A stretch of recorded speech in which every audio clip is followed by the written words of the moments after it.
Welcome to I'm Your Target Demographic, and welcome to Word Up, where we look at a certain word or a term and break down what it means. So today we're talking about the term planned obsolescence. Now this is something that comes up a lot in technology, comes up a lot in consumer business reports, and it's starting to become more and more important that you know what this means. So let's look at the definition of planned obsolescence.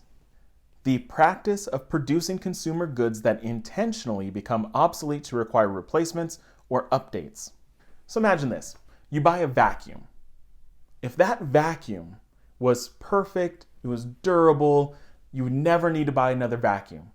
Companies that make vacuums would go out of business because if everyone has one, who's buying them?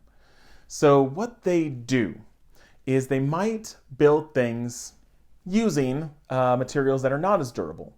Or they might say, let's cut some corners so in 5 years that vacuum dies and they need to buy a new one. So they know every model in 5 years someone's buying.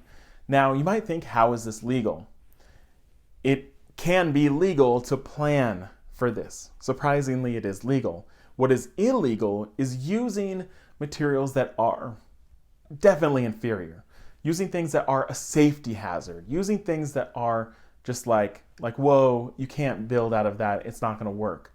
So as long as they meet those minimum requirements, if they say, no, our vacuum is made of, everything is right above the bar, we're meeting the requirements, they still know that that bar is fairly low, so in a few years, they'll need to buy a new one. Companies also have to watch out for building things that are so bad that they break, because then people become dissatisfied. People say, I bought a vacuum and it broke, so I'm gonna go somewhere else. So they plan that we had a good vacuum for 5 years, so let's use that brand again, is the mentality.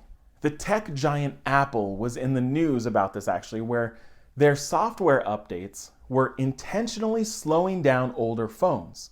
So if I have an iPhone 4, then suddenly it's getting slower and slower with each update, and I say, my phone's just not great anymore, I need to buy a new one. And they were intentionally doing that to get people to purchase new phones. Of course, they apologized, they turned around, they said, hey, we're not gonna do that anymore. Their updates now actually make older phones go faster, but that wasn't what they were doing until they were caught. So yeah, tech, cars, appliances, most businesses that are creating a consumer product have to think this way.